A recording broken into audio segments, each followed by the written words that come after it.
Bonjour Cyrielle Châtelain. Bonjour. Je le disais à l'instant, le budget est examiné à partir d'aujourd'hui, de cet après-midi, par la Commission des finances à l'Assemblée nationale. Il devrait finalement y avoir une commission d'enquête parlementaire sur les dérapages budgétaires. C'est une bonne chose pour vous?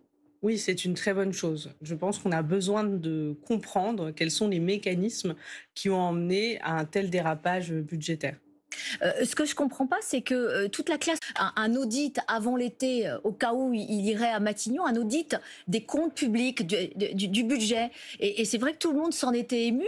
Finalement, une commission d'enquête, ça revient exactement à ça. Il avait donc raison, Jordan Bardella, à l'époque. Alors non. Déjà, Jordan Bardella voulait. On connaît la logique du Rassemblement national. C'était un audit pour pouvoir aller couper dans les comptes. Là, c'est pas Et ça. déjà, non, lui, il disait, moi, je veux un état des lieux. Je veux comprendre où on est et je veux comprendre pourquoi il y a eu aussi ces dérapages Il y a ce budgétaires. qu'il dit et il y a ce qu'ils proposent dans leur projet économique. Mais je veux revenir, nous, sur pourquoi Non, le mais juste, président. quand même, dites-moi, Jordan Bardella, l'idée était pas si grotesque hein, de vouloir faire un audit des comptes. Mais cette alerte-là, alors déjà, c'est l'alerte qu'il y a eu sur les comptes, ça date même du budget. C'est-à-dire que les faits que les prévisions présentées par le gouvernement étaient beaucoup trop optimistes, il y a eu des alertes répétées, notamment de la part du président de la commission des finances, Éric Coquerel, et de la part de l'ensemble des députés, et notamment des députés de gauche et écologistes. Donc en fait, la dénonciation d'éléments qui ne sont pas sincères, ça fait des mois. Voilà, ça fait des mois. Et il y a une différence entre un audit ou un audit où vous voyez bien, vous allez éplucher et regarder et dire ça je garde pas.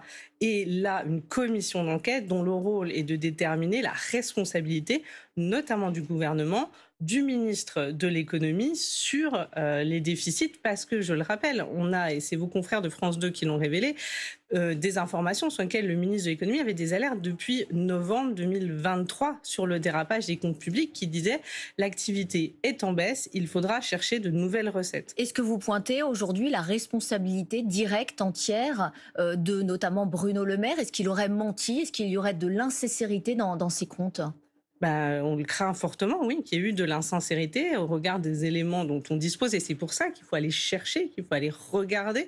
Mais on craint que par dogmatisme et par refus d'aller chercher des recettes, il ait évacué des alertes répétées de la part de l'administration de Bercy. Bruno Le Maire, pourtant, au printemps dernier, il alertait aussi hein, sur le dérapage des finances publiques. Il aurait récemment envoyé un message sibyllin à des journalistes de France Télévisions en écrivant «La vérité apparaîtra plus tard». Et hier, il affirmait qu'il réservait sa vérité aux parlementaires, c'est-à-dire il viendra devant la commission d'enquête si besoin. On a l'impression qu'il renvoie la charge au président de la République. Alors, premièrement, je pense que oui, il y a une responsabilité du président de la République. C'était, on l'a vu, ses gouvernements successifs. Il y a une responsabilité du ministre de l'économie d'avoir évacué par dogmatisme toute possibilité de nouvelles recettes, parce qu'en fait, il a grillé la caisse. C'est-à-dire qu'en tout, c'est plus de 60 milliards Vous de dites comme moins de Valérie recettes. Pécresse. Hein. On a cramé la caisse. Valérie Pécresse Alors, en tout cas, on et le vous, vous êtes dit. raccord. Là où on va sans doute avoir un désaccord quand je vois les propositions des LR, c'est qu'ils veulent continuer en baissant les impôts.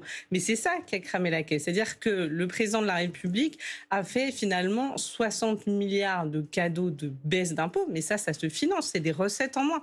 Et en fait, on a diminué les recettes alors que les dépenses publiques restaient stables entre 2017 et 2023. Donc c'est bien parce qu'on a enlevé les recettes qu'on se trouve dans une situation aussi critique. On imagine sur le fond que chacun va vouloir peser, va vouloir fixer ses lignes rouges. Pour vous, par exemple, le gel des pensions de retraite sur 6 mois, clairement une ligne rouge. Vous allez revenir là-dessus, déposer des amendements?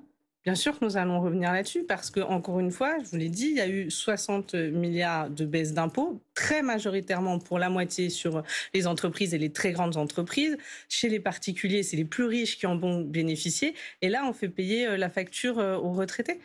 C'est pas possible. Il faut aller chercher l'argent là où il est et auprès de ceux qui ont bénéficié des largesses d'Emmanuel Macron depuis 7 ans.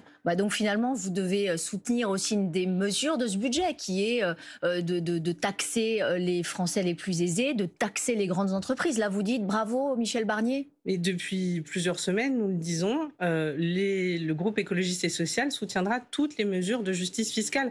Mais je veux prendre un exemple, la contribution des ménages les plus aisés, c'est-à-dire un couple qui gagne plus de 500 000 euros par an. Ça doit ramener 2 milliards. Mais en fait, la suppression, la transformation de l'ISF en IFI, ça leur a rapporté 4,5 milliards. Donc on voit bien que le compte n'y est pas globalement. Donc pour nous, on peut aller plus loin. Mais en tout cas, vous dites ça, c'est une bonne mesure. Éric Ciotti dénonce un budget socialiste du gouvernement Barnier. Sous-entendu, effectivement, il fait la part belle aux hausses d'impôts pour les plus aisés. C'est ridicule. Je le dis, c'est ridicule. Il y a 40 milliards de coupes budgétaires, 20 milliards sur le budget de l'État. En fait, oui, après, il y a un principe qui est que ceux qui gagnent beaucoup contribuent plus que ceux qui gagnent moins. Donc, il y a une certaine manière, Michel Barnier parlait de davantage de justice fiscale. Dans ce budget, il y a davantage de justice fiscale. Il y a des petits pas que nous soutiendrons, mais pour nous, dans la situation où nous sommes, il faut aller chercher davantage, par exemple sur les héritages dorés. On pourrait avoir 7 milliards sur les gros héritages. Il faut savoir que si on prend les top 1% des héritiers, ils vont avoir tout au long de leur vie plus de 4 millions d'euros d'héritage. Ça leur permet, juste avec cet héritage, de mieux vivre que les top 1% des salariés, les salariés les mieux payés. Ce n'est pas normal. Deux questions rapides, l'une sur l'augmentation de la taxe sur l'électricité. Pour vous, c'est aussi une ligne rouge, il ne faut pas y toucher? Oui, ça n'a pas de sens. Il y a déjà eu l'effet de l'inflation. On ne va pas refaire payer les ménages. En revanche, Agnès Pannier-Runacher a ouvert la porte à l'augmentation de la fiscalité sur le gaz.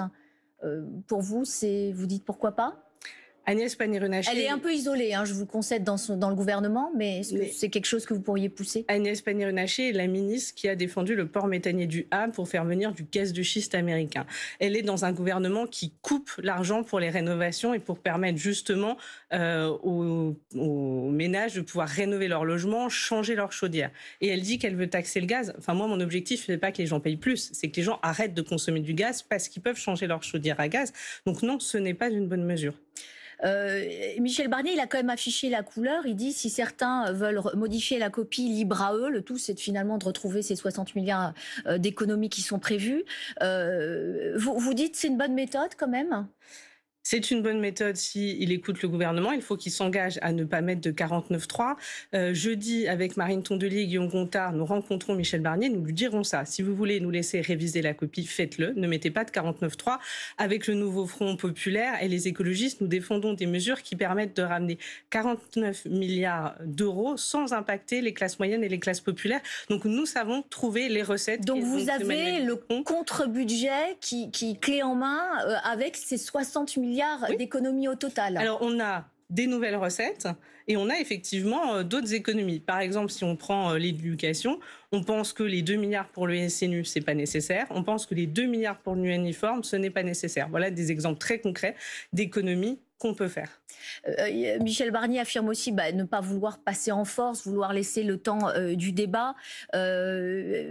Il veut, on voit bien aussi, éviter la motion de censure. Vous dites, quoi qu'il arrive, la gauche, les écologistes déposeront une motion de censure?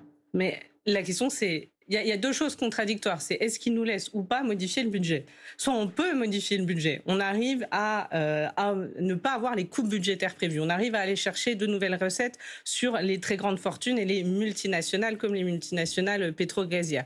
Dans ces cas-là, ce sera notre budget. En tout cas, ce sera le budget de l'Assemblée nationale avec des mesures de gauche et écologistes. Et dans ces cas-là, probablement qu'on ne censurera pas. Soit il passe en force. Et là, c'est autre chose. C'est qu'il impose un budget qui n'a pas de majorité pour un Premier ministre qui n'a pas de soutien des urnes. Mais peut-être qu'on peut imaginer un budget de compromis, c'est-à-dire avec des mesures de gauche, mais aussi des mesures de droite. Ça, vous dites, à la moindre mesure dite de droite, c'est le cas, c'est la motion de censure. Je dis qu'aujourd'hui, on a un budget qui pour moi est inquiétant, qui peut nous emmener dans la récession. Parce qu'en fait, quand on coupe 40 milliards de dépenses, c'est des commandes en moins. Par exemple, dans le BTP, quand on prend 5 milliards sur les collectivités locales qui font vivre notamment tout ce qui est le secteur du logement, etc., c'est des contrats en moins pour le BTP. En fait, il y a un risque récessif. Donc non seulement on va aller impacter les retraités, et en plus on fait prendre un risque sur la vie économique. Bon, on a le temps de se revoir parce que le chemin est long pour ce Merci. budget. Bonne journée à vous, Cyril Châtelain.